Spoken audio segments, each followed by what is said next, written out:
Oh God, are we live now? We're live now. Can people see me? We did it. People can see me and did hear it. me? Yep. Oh God. What's up, everybody? Welcome. I am Dave the Watchman.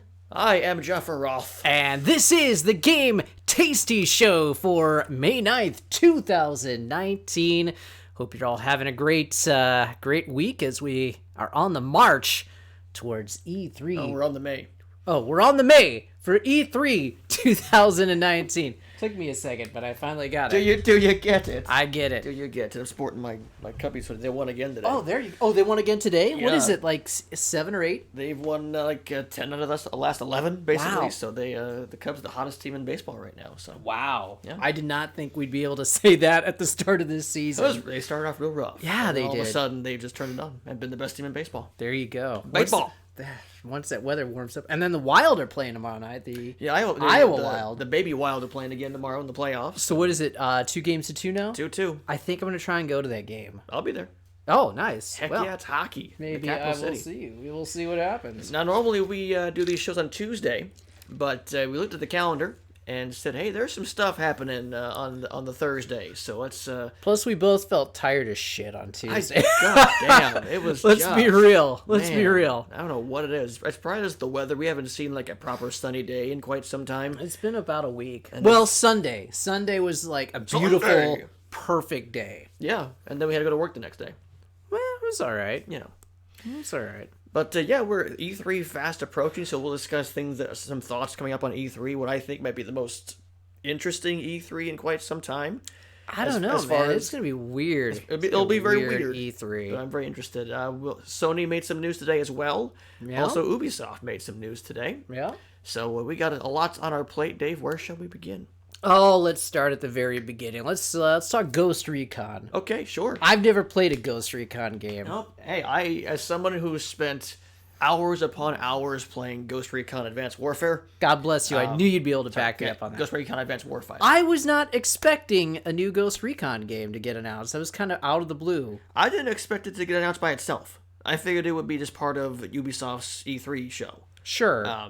But they had their own special event for Ghost Recon Breakpoint, the sequel to Wildlands.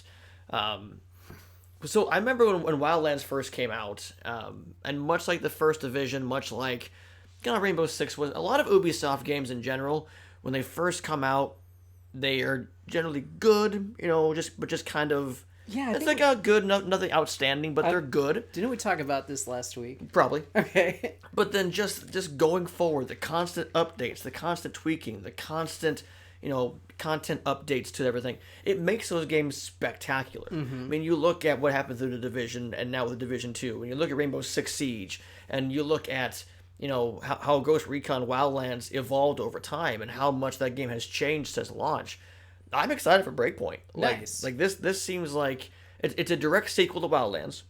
Okay. And the trailer had John Bernthal, who we've seen in The Punisher, most recently on Netflix. But it seems like it's gonna carry over the the Wildlands style gameplay. But now but my biggest worry is that Ghost Recon and Division are starting to feel like the same experience in some ways. Oh, really? Just because they put so much emphasis on the squad and leveling up, and they feel similar games. Although I'm sure when I actually play Breakpoint, it's gonna feel different than Division. But it's like the mechanics start seeming to intertwine here a little bit. Somebody had commented on Twitter, and I can't remember for the life of me who it was, so I apologize for not being able to give credit where credit is due. But somebody said that, hey, this looks like Ghost Recon Raider. Like, it looked a little bit like Tomb Raider. Sure. Because he's like, apparently they're on this, they are flying out to do this mission on this island, and then everything goes awry, and then the trailer, like, the guy got separated from his squad, so it's like, it's about him trying to survive in the wild. Sure. Is that what the whole game is like? Is it less tactical than Ghost Recon games in the past? For sure, they've definitely kind of, starting with the Advanced Warfader. That's the name. Oh man, I'd love to see a War Vader. I think I'm gonna drink a Warfader later on. But the GRA game started to really push towards more of an action style as opposed to the original Ghost Recon games on the PC and the Xbox, where I started playing Ghost Recon and remember the other ones. No, I'll forget now, but those were very tactical, more along the lines of a more like an Arma style shooter. Whereas GRA and then Future Soldier, and then going forward from there, kind of lean more towards the action style. And I think this is going to be the continuation of that. Now, Every time you say gra, I want to go be like a gra. Yeah, like a mountain lion. But I've got Kotaku's right up here, just kind of a little bit some bullet points. Bullet points because Ghost Recon, you shoot guns. So the new setting is the Oroa Islands, a private compound owned by Jay Skell, the CEO of Skell Technology. Oh, there you go. Like in Wildlands, you play as call sign Nomad, trapped behind enemy lines as your mission to get Skell's drones under control after something causes them to go awry. You will not, unfortunately, be able to import your Nomad from Wildlands. So unlike a Mass Effect style game, you won't be able to move Nomad into Breakpoint. Interesting. Let's see. So it's, again, emphasis on the cooperative play. So cooperative, open-ended gameplay. Let's see. Classes introduced for the first time. So that was not a thing in Wildlands, but classes are introduced in Breakpoint, and you can swap between them at any time. Mm-hmm. They'll have class-specific abilities, 4 at launch, with more to come. Cutscenes will offer dialogue choices, but they're only for flavor and won't affect the narrative or how missions unfold. Which, at that point, why have them? Except that, again, it's not Mass Effect. It's not the Paragon choices. Yeah. The ghost you create is shared between all modes, so solo, cooperative, and PvP. And this time, unlike Wildlands, PvP is included at launch. Every 4 months, a new major expansion episode will launch, including the very first raid in a Ghost Recon game. Oh. Something that The Division 2 is also doing. Is raids. Interesting. In a fun surprise, the villain is Cole D. Walker, a former ghost introduced in last week's Operation Oracle DLC as an ally to your squad in Wildlands. So this most recent ally is the enemy in Breakpoint. Oh. So Breakpoint introduced camps, which called a word I can't pronounce. Players can set up these camps anywhere on the map, allowing them to treat injuries, customize your squad's loadout, and even check the weather forecast and advance the time of day until your ideal conditions arrive. So not only how you do it, but when you do the mission will come into play as well. Kotaku even brought up the fact that this sounds very Division 2 like, and we talked to executive producer Noradine Abode about that point, and he said, quote, "The answer is very short and simple. 1, if we deliver 2 games, it's because we believe in them. But if I look at them just as a product, I believe they are strongly different games," end quote. So, I don't know what that means. That's a tough one to decipher. I agree. How can you be more vague, sir? Yeah. Also noted that, like Wildlands, which teased the Division 2 and had a Splinter Cell Sam Fisher crossover, Sam Fisher was actually in the game at some point. In a DLC, Sam Fisher, Michael Ironside was in the game. Right. From Grar. Well, from Splinter Cell. Yeah. He was in. Yeah. That's what I was trying to say. Gotcha. Yeah. There is potential with more because they brought the Predator to Wildlands, so why not have something like that in Breakpoint? The game comes out October 4th for PS4, Xbox One, and PC. It's about time that we started getting news on big holiday games. Yeah, this seems weird that this is kind of really the first major one outside of a Gears 5. Yeah. That we're getting that's being confirmed for kind of the later part of the year. I'm surprised that we're not seeing. Hang on a second. I'm surprised that we're not seeing. I just had a thought about something else that I can't say, and now. Oh, here it is. Here it is. I am surprised. Redacted. Here it is. I am surprised that we're not seeing Splinter Cell. Because last year everyone was all about, this has got to be the year that Splinter Cell comes out. We had the Walmart Canada leak for Splinter Cell, and then nothing at E3, nothing at Game Awards. So now here we are, a full year later, and what do we have? Ghost Recon, which isn't bad. I mean, Recon's a good game. No, it makes you want to download Wildlands again. On the tongue, my palate, it wants some Splinter Cell. And I got a hankering for some Splinter Cell. And that may not be out of the realm of possibility still this year. Because what if Ubisoft comes forward and say, hey, we have a new Splinter Cell for Google Stadia? Or they could still say, hey, here's Splinter Cell coming out first part of 2020. I still think if they do a Splinter Cell, what it will be is after kind of at the tail end of Ubisoft's E3 conference, you'll just see a black screen, maybe some talking in the background, and then you'll see Sam Fisher's night goggles, and then boom, 2020 or something like that. I would be quite happy with that. I would be so pleased with that. I think that's the way you do that. Yeah. It's just black screen, some talking behind the scenes, and like real covert operations talking, and then boom, But night vision again, goggles.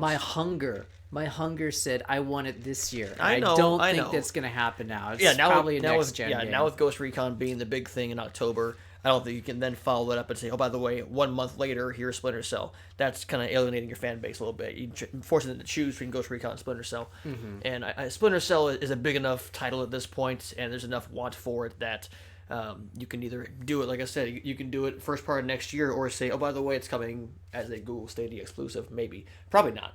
But that'd be a hell of a... Oh my God, could you imagine? That'd be a hell of a get for Google. I think that would be a great get for Google. There'd be a little bit of an outrage, I think. Oh, for sure. But anyway, Ghost Recon Breakpoint looks cool. Definitely something to keep my eye on, because as someone who played a decent amount of Wildlands and enjoyed what I played of it, I'm looking forward to more of that. Is that a day one for you? I want to see more before I say day one. Oh, bull crap. It's a day one for you. I can tell. It'll be probably a week one. All right. But probably not a day one. I'm trying to think. I know Mario Maker 2 is a day one for you. That's day one for sure. But beyond that, what's a day one for you? What's even coming out this year? left to come out this year. For me, Sam Show. Sam Definitely. Show's day one. Sam Show is day one. Yep. And then, I don't know. For you, I could see you getting the new Monster Hunter expansion that was just announced. Sure. I don't see you getting Medieval. No. Yeah, and it just depends if Sony has one of their big three out this year, like Death Stranding. If Ghost of Tsushima comes out this year, it's a day one for sure. Yeah, that's just cancel all the rest of life. Pretty much. I pulled up the Wikipedia list of what's come out left this year to see what's coming out. Let's see. BB059. Hi, how's it going? Welcome to the Game Tasty Show. So we're in May. Hopefully we'll get some more word on stuff coming out. Yeah. Rage 2 is not really a day one, but interested in that for sure. I could see you maybe getting Animal Crossing. Animal Crossing day you one. like Animal Crossing. I do. Animal Crossing is day for one. Me. You got it. Luigi's Mansion. Yeah. Yeah. All right. So there's a few. Man, games. Sam Show's next month. Sam Show is next month, dude. Yeah.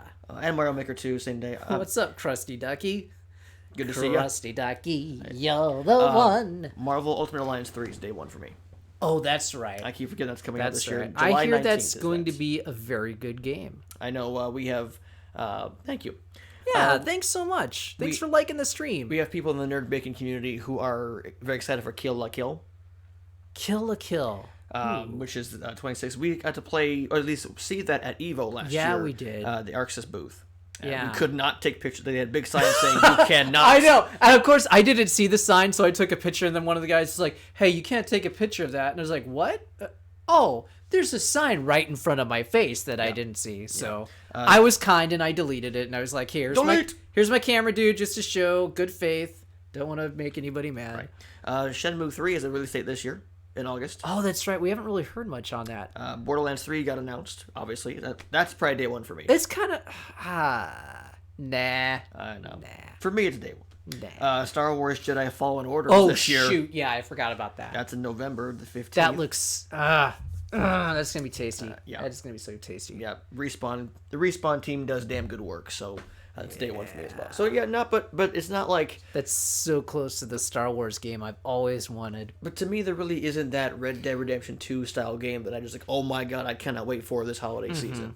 My oh my god game was MK11 because I'm a huge Mortal Kombat fan. And now it's like, okay, Mario Maker 2, a couple more games down the chute, but Did you see, I think it was Kotaku, and it wasn't Jason Schreier for once in our lives.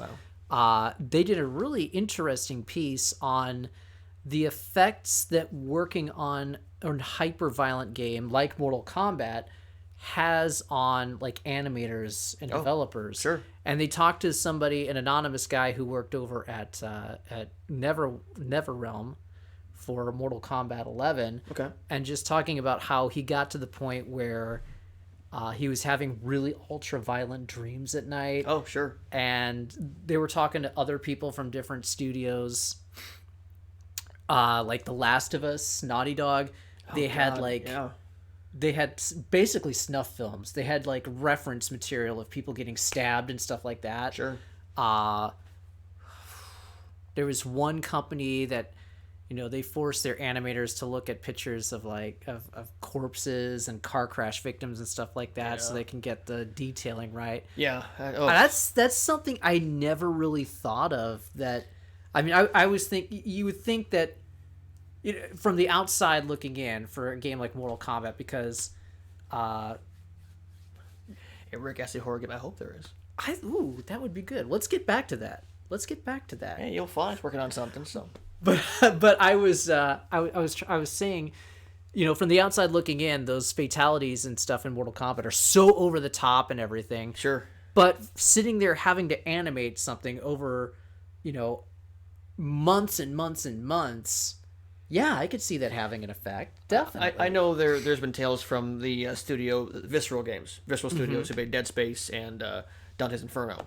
That kind of the same thing, where they would like they would watch these goats' intestines being pulled out and stuff like that, just to get it right in the game. And it's just like, that would really mess you up. Do you really need to get it right in the game? Yeah, it's like somebody, God. and I can't remember what studio they were talking to, talked about how it got to the point. And I don't remember what studio or what game he was working on in this article, but he said that he got to the point where he'd go home and he'd look at his dog and he wouldn't really see his dog anymore. He would just see the insides of his dog. It's kind of like a PTSD a little bit, isn't it? Yeah, that's we always wonder about the toll that playing a violent game is going to have on people. But yeah, we haven't really considered the toll that it has on the people that work on that. So sure. I don't know. Maybe it's time to say, hey, how realistic is too realistic? Yeah. And I think we had that same reaction last E3 during that Last of Us 2 trailer. Yeah. Where it was just like, you know what? This doesn't look like fun. No. And I get that you're trying to show us something brutal, like the brutality of the situation. But at some point, I don't know. Maybe we just need to pull back. Yep. All right. Let's see. Yes. Let's see. BB059 asks, do you think there will be a Rick Astley horror game announcement at E3 this year? Krusty Ducky says no. Bibo says, why not? Krusty Ducky, Rick Astley fits an erotic visual novel genre, so that's not horror. So this could be, I could see maybe a Rick Astley erotic horror pachinko game from Konami. No, it would only be in Japan. You put Rick Astley in that House Party game on Steam. It's the same thing, and we're good to go. By the way, both Krusty Ducky and is it Bebo? Bilb. Man, I can't read. You can't. It's Bilb059. Yep. Anyway, thank you so much. Yes. They're the newest Baconeers joining us on Mixer there. So thanks so much for hanging out and giving us a follow. So Ubisoft. Hey, there you go. Was not the only company making waves today. Oh no! As Sony got out front and had a little pre-E3 appetizer, if you will. Well, it might be their main course since they're not going to be at E3. Sure. As far as an overall gaming news event, we get a little taste of what's to come with Sony. And boy, Sony had a lot to offer. You need the interaction between a consumer and Astley. This is true. Oh man! We need to reach out and touch him. That's funny. Together, that's really funny. Together forever with Astley. That's what the game should be called. Together Forever, a Rick Astley story. Also co-starring Fabio. Oh man, Rick Astley and Fabio together. That is great. We got to do like a film of this. I feel a skit coming Yeah. up. Yeah. And the yellow shirt guy from the Wiggles was fruit salad. Anyway. So Sony came out first and foremost today with their state of play today. Yeah. And they showed a couple things off, and I got a kind of a rundown here. So first off, the DLC for Monster Hunter World coming out. DLC titled Iceborne on September 6th. That looked slick. There was a pun there, and I did not intend that. In this expansion, players will traverse a brand new snow-covered land. Iceborne will come with a new gear and new monster to face. Trailer featured 3 new monsters: a snow shark-like creature called Beotidus, and Banbaro, a brutish wyvern-like beast. Anyway. Featured a new rank called Master, intended to be analogous to G rank from other Monster Hunter titles. Next up was River Bond, a dungeon crawler, a 4-player co-op, 8 usable skins and characters, of course all indie titles including the kid from Bastion, Guacamelee, Shovel Knight, that will due out later on this summer. Nice. Next up was an interesting one, I thought, Predator Hunting Grounds. Yeah. So this seems like, yes, Rick Astley and Fabio and the Wiggles in a battle royale. That yes, would be great. Let's make that. Predator Hunting Grounds is by Ilphonic Games, the studio behind Friday the 13th. It's an online-only multiplayer shooter that pits a small fire team of soldiers against the Predator. Sort of like, let's say, Evolve or something. Remember that game? Or something like Friday the 13th. Here's hoping that they know how the online service works. Ha. We'll see. But that's slated for PS4 in 2020. Next up was the Medieval. We finally got some Medieval stuff. Yeah, it's really happening. It's like 3 years after the fact. Yeah, and finally release date of October 25th, 2019. All right, right in time for Halloween. Nice. Correct. That's kind of the way to announce. That's the way to do that. Yeah, right? that looked nice. Yeah. Away.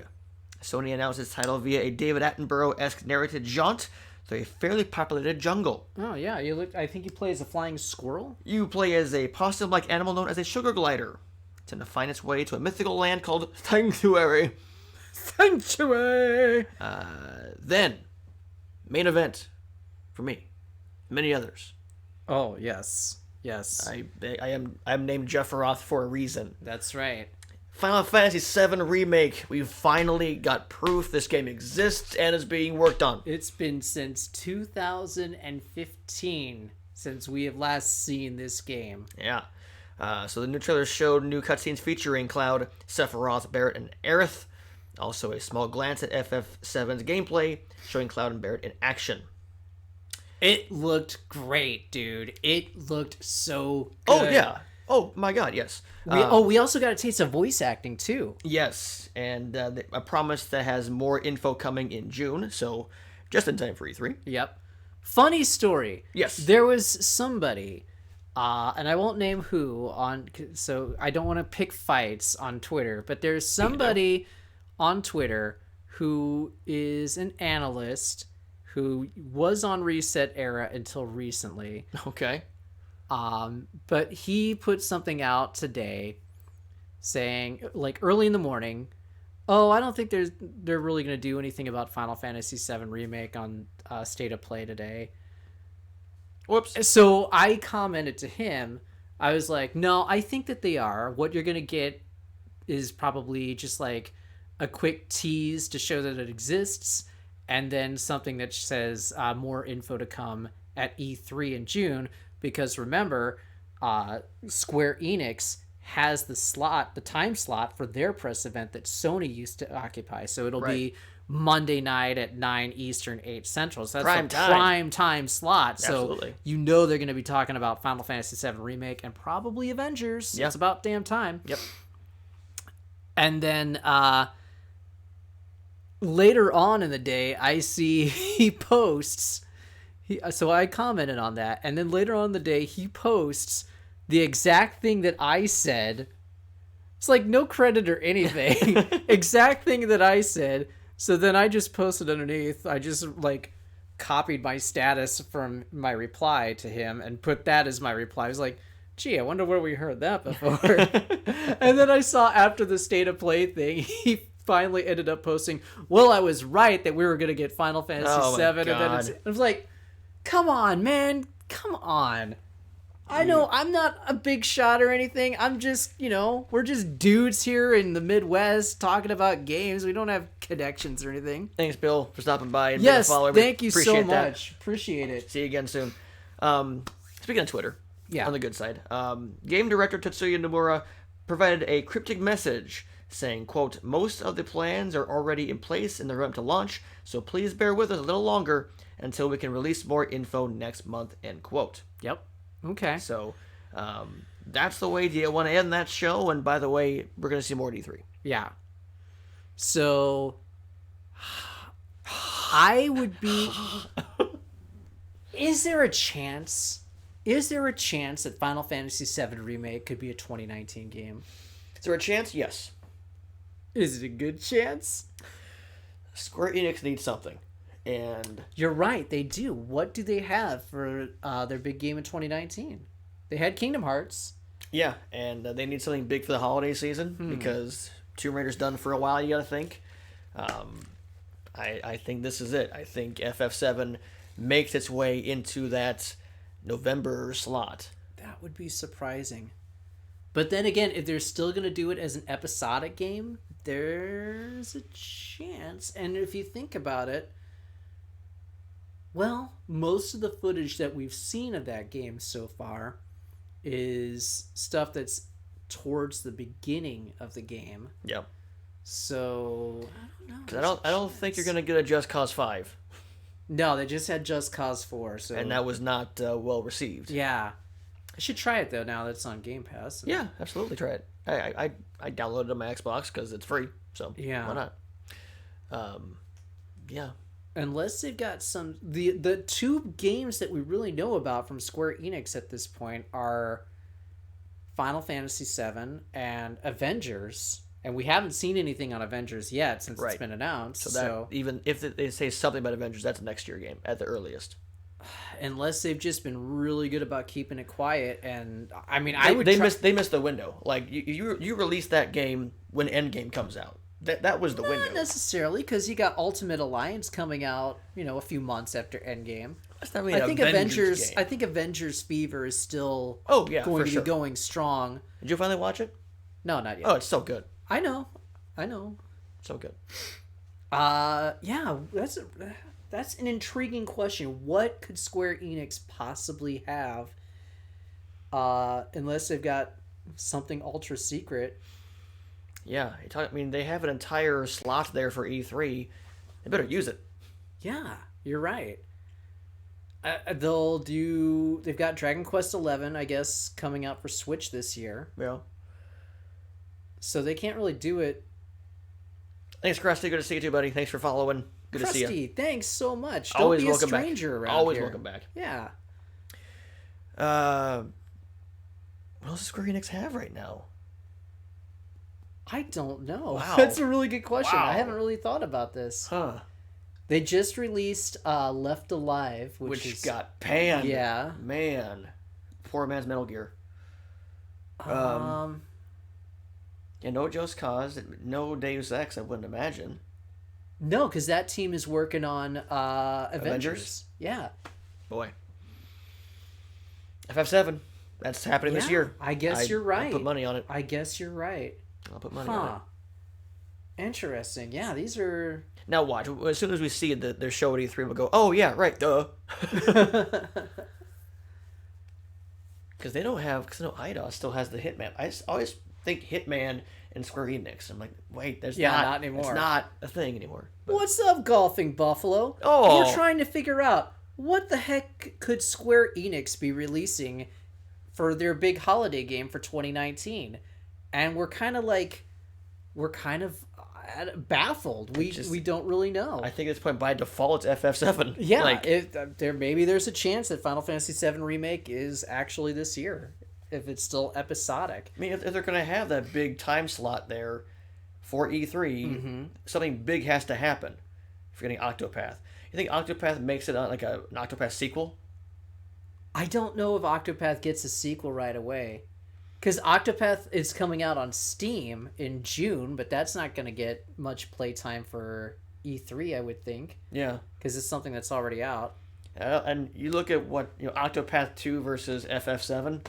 Whew, I think the crowd.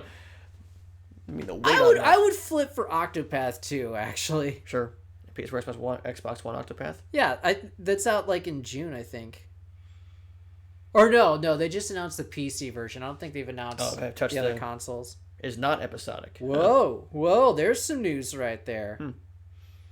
Because when they first trust that guy? when they first announced the game, I don't know why I'm looking in the microphone like I'm talking. The camera's over there. Hey, listen to me. You're an actor who's you're used to not looking at the camera. When they first announced Final Fantasy VII Remake, they said it was going to be episodic, so maybe that changed. Hopefully that changed. I don't want to buy the game 15 times. I tell you what, I do that too when I have my two monitors up for streams.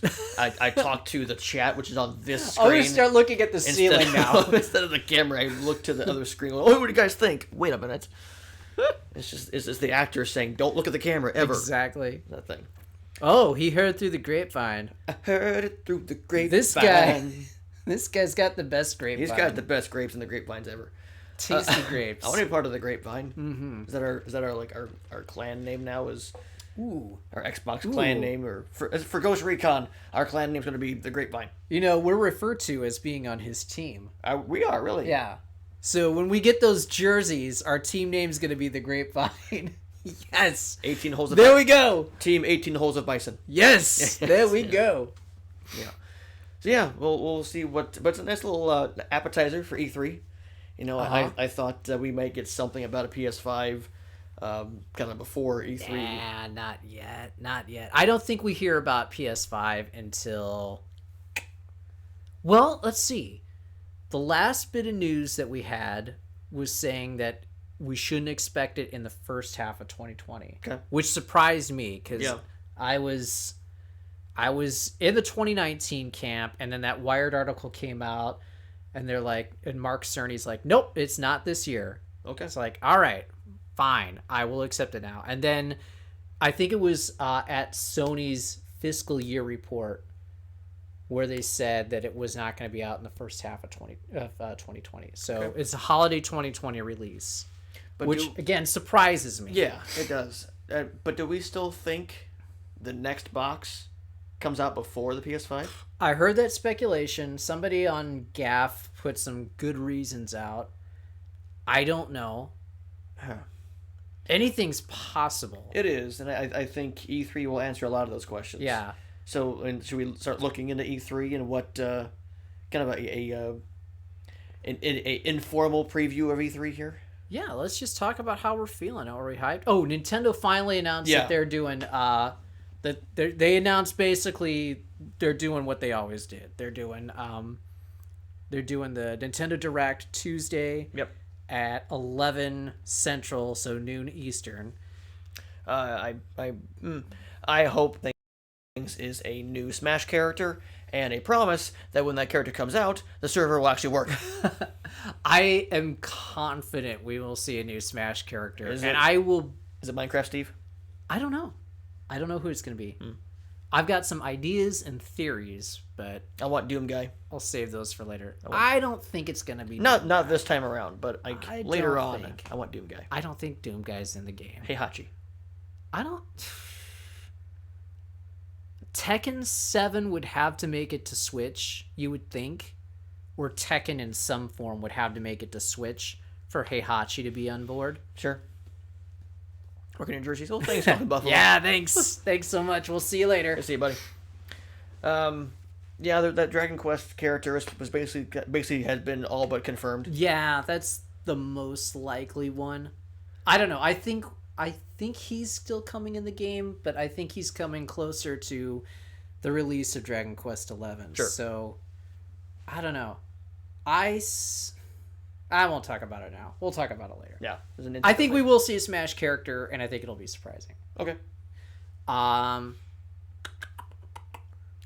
keep thinking back. Whenever we talk about this, I go back to when we were at EVO, just going to the line, asking people for who they want, and they're like, "Who do you guys want?" And that one guy said Billy and Jimmy Lee. Double Dragon would be amazing. That would be awesome. I do hope at some point, like the last character they do, just kind of a free to everyone thing is Reggie. That would be sweet. And like his ultimate is turning into the Reginator. Oh my gosh, that would be amazing. Like the stage is a love letter of all things he did for Nintendo, kind of like a photo collage of Reggie. Yeah. I think that'd be so cool. Make it free for everybody. At the very end of the very last DLC character, just be Reggie. That would be cool. So, Nintendo, hire me, please. Well, I probably can't after last week's show about how we said the online sucks. So sorry. It sucks. Yeah. Anyway. Yeah. I think you had said that you had felt that E3 this year feels weird, and I think it's E3's been feeling weird for quite some time. I think it's because the industry is shifting. And E3 is not the E3 that we have known anymore. Because was it last year that was the first year the public can go, or a couple years ago? I don't remember. Because let's call it last year. Because now that the public can go, it just feels like it's not an exclusive thing anymore, and like it's not as big as it used to be, not as important as it used to be. It's still a big deal. I mean, it is still like the granddaddy of them all, if you will. Mm-hmm. But it feels like with the industry shifting, and now all these new players getting involved in it, E3 just feels less important in a way. Depending on how big Apple Arcade becomes and how much of an impact they make on the industry, I think you're right. E3 is going to lessen in importance because Apple will never go to E3. Right. Apple will always do their own show. Right. I'm surprised that Google is not at E3. If I were running Google, the Stadia division, I would make sure to be at E3. I would want all eyes on my product there. And be different, because Apple is kind of that, I don't want to call them the evil empire, but they have that, the corporation feel to them. Whereas Google could go into E3 and say, hey, no, we're one of you guys. Like, we want to show that we're not against you guys. Well, they've got so much street cred with Phil Harrison, who's, he's been doing E3s since E3 was born. Right. And then you got Jade Redmond and all sorts of other people. So you've got, some street cred right there. Why not leverage that? I just think it's that Sundai Pichai just has no idea what the gaming industry is all about and what's going on. I think he's going to be the biggest hurdle for Stadia's success. And maybe I think there's not enough to show just yet. So why go to the biggest gaming conference when you don't have much to show? Yeah. Don't limp into the biggest show against the titans of the industry. Man, why would you announce it this early though if you don't have anything to show? If you don't have a bunch of people lined up ready to go? Maybe because Apple's getting into it and want to at least be on par with Apple and not get lost in the shuffle. Yeah, that's true. But who knows? But yeah, I think this be an interesting E3. Well, it feels weird because there's no Sony this year. Yeah. And it's like a comforting blanket, It's like, okay, I'm going to watch a Microsoft conference, and then Monday night, we're going to all gather around the TV, we're going to order pizzas, and we're going to hang out and watch Sony. Have a shit show. Yeah. Well, no, in 2018 it was a shit show, yeah, but most of the time it's pretty awesome. Oh, for sure. And just get them shit for last year, but but even then, like, they're interesting to watch. Like, and then Tuesdays Nintendo. It just feels like it feels like somebody's missing, and it really does feel like something's not right having Sony not be here. And you could look at that as they think they're all all big and bad and don't have to be at E3, or they're starting to break out and lead the pack in a different way. So there are ways to look at it for sure.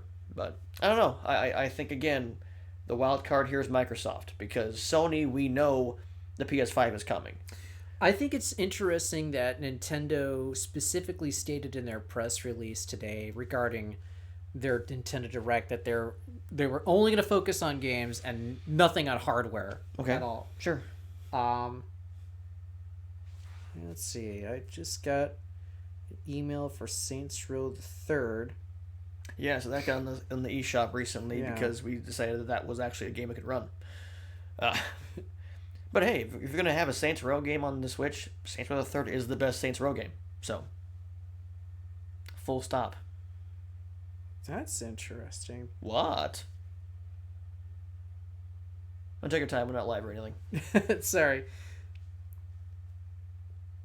Let's see. This is a review from IGN. So I was fired up to play again on the Nintendo Switch, but the full package edition turns out to be a good news, bad news situation. Oh? On the small 720p screen, it looks and runs okay, though not up to the Xbox 360's level. Wow. Wow. Brutal. Put it in the dock and blow it up on a television in 1080p, though, and it's tough to watch. The frame rate takes an obvious hit in docked mode. And the texture detail, or lack thereof, really stands out. So it's saying it runs better in handheld than it does in docked mode. That's very interesting.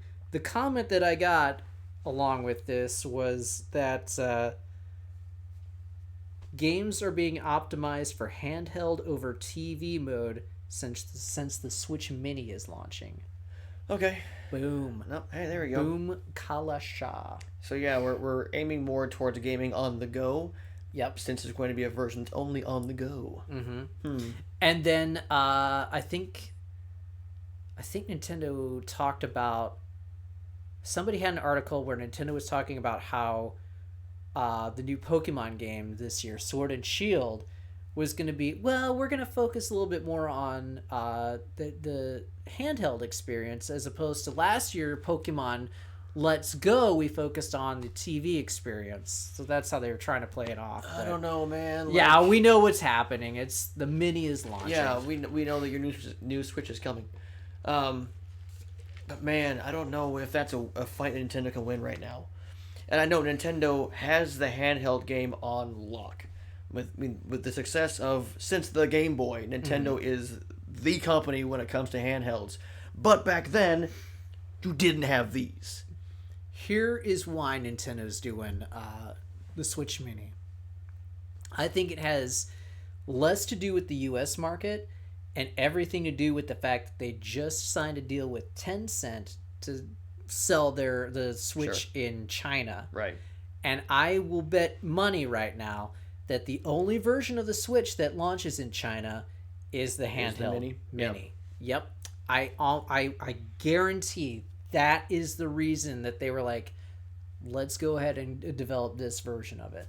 They will still make money here in the US. Oh, sure. But the Mini, I bet you 90% of the reason that thing is being developed is for the Chinese market. Sure. And they will make a lot of money with that. They will make money on that. Yeah. There's a lot. Well, I'll forget that topic for right now. Okay. A lot more. Let's get back to E3. Yes. Boy. So yeah, it feels weird that Sony's not there. I'm happy that somebody filled that spot. And again, I was hoping that Google would fill that spot. Yeah. I'm happy that Square Enix took it. And then otherwise, everything kind of shakes down the same. I think Bethesda is a little bit earlier this year. There's no EA conference. There's no EA Play? They're doing EA Play, and they're streaming EA Play, but they're not going to do like a press event like they've have in the past. Okay. So it's just going to be like, maybe like a treehouse type thing, I think. Okay. Do you think it's because maybe there are so many companies this year that I feel like, what the hell are they going to show? Yeah. Like, we don't know anything about what they're... Like, Bethesda, I could see Doom Eternal, maybe some Elder Scrolls Online stuff, that Wolfenstein Youngblood's coming out this year. Mm-hmm. It might actually be out... it might be out just after E3. Rage 2 is this month. Yeah, so we're not going to see... What does Bethesda have? They're not going to show Starfield. I think they might show us some concept of Starfield.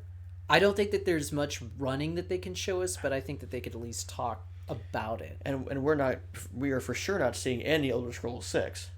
Yeah, I'd be shocked if we did. I think we're still too soon for that. But then Fallout is on the shelf for quite some time. I think after what 76 was, you put Fallout to bed for a little bit. What if they do maybe some Fallout 76 expansions or something like that? Do you The think? crowd might boo. How that's really going to be the interesting thing. Like, what is the crowd reaction going to be to Bethesda's conference?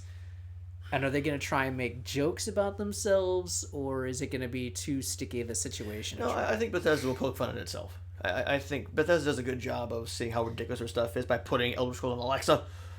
But there's something a little bit different about last year than there is this year. This year they got a punch in the face. This year they put out, a truly horrendous, horrible product in Fallout 76 that just was nothing but a disaster from the very start and made so many people angry. Yep.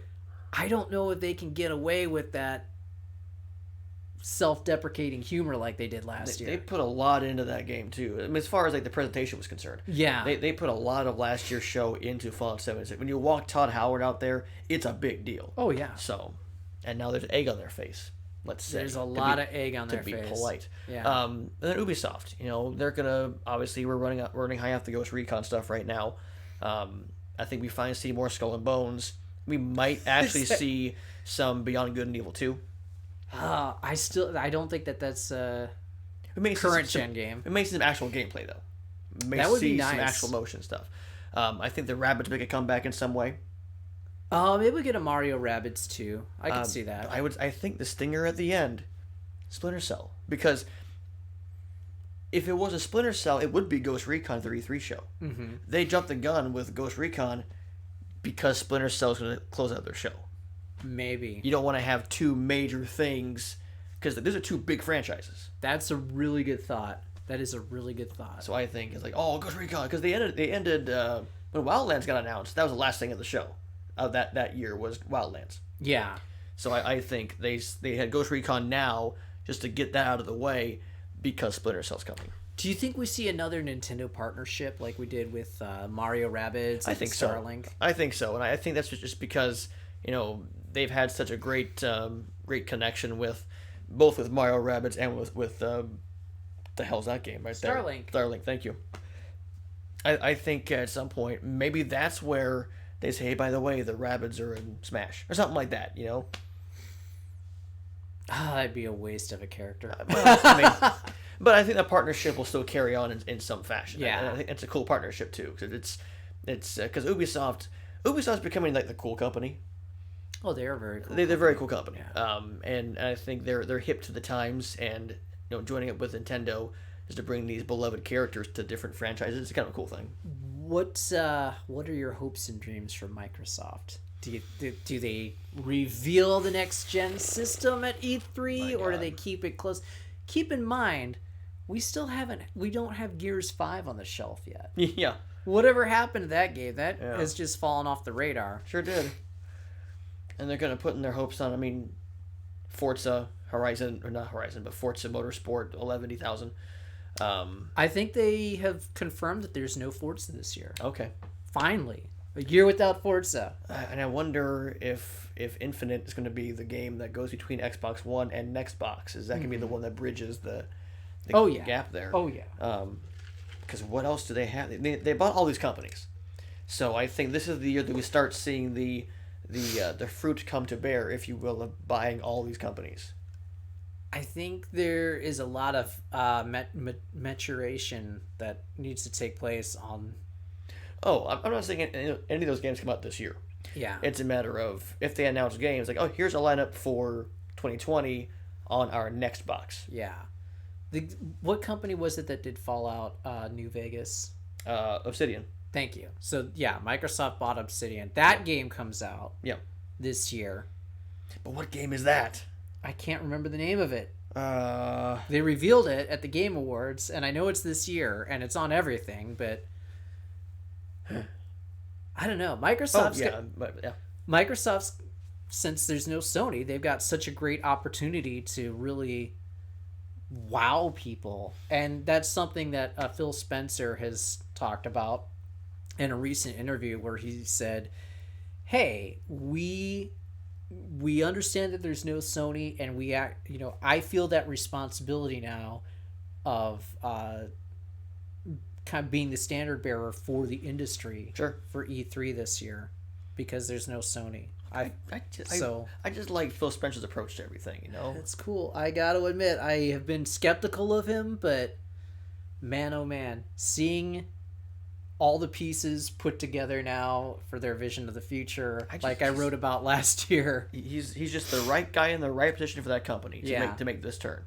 Because this console generation they lost, and they knew they lost too. So they are loading up for next year, way ahead of even ahead, not really ahead, but more so than Sony, more so than Nintendo. They are in the place right now, best set up for the next generation. Absolutely, I agree. But, the thing that I hope and dream of most for Microsoft this year is a new Killer Instinct. Yes, give us new Killer Instinct. Give us KI2. Let's go. Let's go. Do you think we should see Battletoads? Yes. Okay. I think it's time to see Battletoads. We'll see that Battletoads again. They got announced last year, just in a brief screen. I'm not quite ready to do all my predictions yet, but I think Battletoads is a safe bet. We'll see some about that. Boy, if they could somehow go in their back pocket and pull out a good Perfect Dark, oh man, ooh, that would be sweet. Man, there's so much speculation as to who has the Bond license right now. Could you imagine if Microsoft somehow got a hold of it and then they did like a revamped GoldenEye? See, but God, they've been trying to remake GoldenEye at least every game since GoldenEye, and never once was it any good. Yeah, but they got Rare. I know. If Rare remade their own game? Yeah, forget that. Instead of that, put GoldenEye to the side, leave that where it is, give us Time Splitters. Oh yeah, I think THQ Nordic is doing that. Yeah, they have the license right now, so yeah, I think we definitely see Time Splitters. I mean, they've tried GoldenEye at least, because there's like GoldenEye remastered, which was GoldenEye but with Daniel Craig as Pierce Brosnan as that Bond. They basically made the whole game for it's on 360. Yeah. Then they had a GoldenEye Legends game that was bad. There will never be another GoldenEye like that. It's just I think that'd be. I don't know at this point. And you know, I was kind of I mean, say it was kind of hoping Blizzard would take that spot just to say hi, we're here. But they have BlizzCon in November, which we'll talk about that later on in the year. But I don't know, man. This E3 is just like, what are we gonna even talk about? Like, is this the year that blows us away with? By the way, here's the next box, and by the way, here's Miyamoto on the Xbox stage. What? Why? No. Like, is this the year that, like, dogs and cats living together, mass hysteria? Maybe. Or is this going to be another, like, calm before the storm of all the changes happening? It feels... My expectations are lower going into this E3 than it has been in the past. Yeah. So, hopefully that means I'll be really pleasantly surprised. Which is weird, because the past couple E3s have also been kind of like, hey, this will be awesome, and then, no, not really. Right. I was expecting a lot more out of E3 last year, and then it felt, and I wrote about this at the time, it felt like the industry was holding back, and I thought they were holding back for a 2019 storm. It's like, okay, we got all the next-gen consoles coming in 2019, and now it feels like there's been a roadblock that was hit for next-gen consoles. Yeah. And we're not going to see stuff until 2020. I think that roadblock is just we're trying to develop ahead of the technology. Mm-hmm. We are trying to develop for things that the technology cannot support just yet, because we're trying to focus so much into streaming right now, and we need to don't put the cart before the horse, as it were. We don't have, not everybody has that fiber style internet to handle streaming, and if you're playing certain games, like let's say fighting games, that has to be a 1-to-1 ratio, or else it's going to be a horrible experience. So at this point, streaming games can flourish greatly or fail miserably. And I think companies are scared to be that one to go out there and say, we are totally streaming, because if that fails and they put so much financial backing behind it, that could be the death of the company. Could be. Unless you're like Google and you've got pretty much infinite resources, then it's like a drop in the Google bucket. for coming out and just saying, here's what we are, here's what we're doing, but now we need some actual substance to it. The promise is neat. That what they are showing they can do seems cool, but they have to back it up. And I think if as being the new kid in town, quote unquote, to the gaming genre, you better be ready to bring some heat, because if you fail even a little bit, you'll be left out of the business. Yep. So, I agree 100%. And maybe that's why developers are getting a little antsy, a little weary about jumping out with the streaming stuff, because maybe we don't have proof of concept just yet. Well, I think that about wraps things up. Well, I tell you, this week there is a quick shout out to a game I've been putting a lot of time into on Steam. Been playing this game called Mordo. Mordhau. It is a independent game. It is a sort of like a chivalry, medieval warfare, Mount & Blade, For Honor style medieval combat game. It's $30 on Steam right now. That's it? $30 on Steam. Son of a biscuit. You got it. And it is super cool.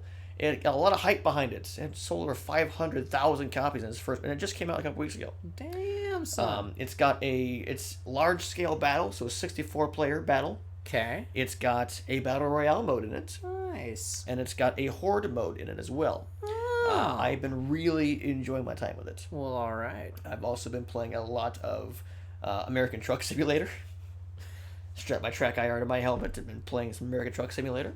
Maybe you should get your operator's license. Maybe. Truck driver. Make some more money out of that, that's for sure. What else? Been putting more time in Mortal Kombat. Been kind of falling off a little bit with that, just because until they get all the tweaks in there for making the towers not complete BS. But I don't know, it's still a great game. I still enjoy it. But that's kind of been what I've been playing as of late. I have not been playing much, unfortunately. I need to get back on the ball. Speaking of playing, do you want to play a game tonight? Sure. What do you want to play? What are you feeling? Tekken? Ooh, Tekken. Tekken my Beckett. All right. Tekken it is. All right. Well, we are going to end the podcast portion of the stream, but don't go anywhere, because we are going to restart it just as soon as I get all the titles updated. And we're going to be playing some Tekken 7 on the PS4. Now, I am a loser. I don't have all the new characters yet. That's fine. I'll just play my main, some martial law. All right. Don't forget to watch the Game Tasting Show every week here on Mixer, Twitch, YouTube, Smashcast, Periscope. Where else are we? That D Live as well. D Live, that's right. As well. And of course, on the audio version, you can hear us on Spotify, on podcast, Spotify, on Podbean, Stitcher, wherever you get your audio fix as well. We're here every week doing this sort of stuff and just chatting and hanging out with y'all, talking about video games. Now, here's the thing as well. We have been talking all about E3 tonight. Yas. So obviously that means we're going to cover E3 all the way. Yes. We're going to go all the way with E3. So you're not going to want to miss this. Let's go all the way. So we're going to be covering all the major press events that occur. So that means Bethesda. We'll be here for Bethesda. Ooh. Do you want to see coverage, our live reactions to Bethesda? Of course you do. Of course you do. Do you want to see our live reactions to Microsoft's event? I do. Of course you do. Oh, we do. Do you want to see... Hell, do you want to see Devolver Digital? Not really. Yes, you do. Oh, I do. Okay. Okay. Cool. Do you want to see Kinda Funny? Our live reactions to... Because they're doing another showcase. Yes, they are. Kinda Funny is doing another showcase for E3. Yeah. A lot of independent games. I really liked what they did last time. Yeah. Do you want to see our live reactions to that? Yes, you do. We'll be kind of funny with kind of funny. You know it. Yeah. Do you want to see our live reactions to Ubisoft's event? Yes, you do. I do. Do you want to see our live reactions to Square Enix's events? We do. We get yes, it. Yeah, we do. You do. Yeah, we do you do. want to see our live reactions Yeah. to Nintendo Direct? Yes, we do. Yes, you do, because we are covering all of that live right here. You don't have to go and pull up 50 bajillion channels. You can react right here with us. Real gamers, real people, real dudes. Hang out with us. React with us. Feel the joy of video games with us, because we're going to cover E3 in the nerdiest way possible. Anyway, I'm going to put out a schedule a little bit later, but I think that's going to cover it for our show tonight. For all of us here, be sure to check out Nerd Bacon. Follow us on Twitter at nerd_bacon. And for all of us here at the Game Tasty Show and Nerd Bacon, I'm Dave the Watchman. And I am Jeff Roth. Thank you so much for watching. Stay tuned, because coming up next is some Tekken 7 from your boys here. Let's go. So much ass gonna be whooped. We will see you in like 5 minutes.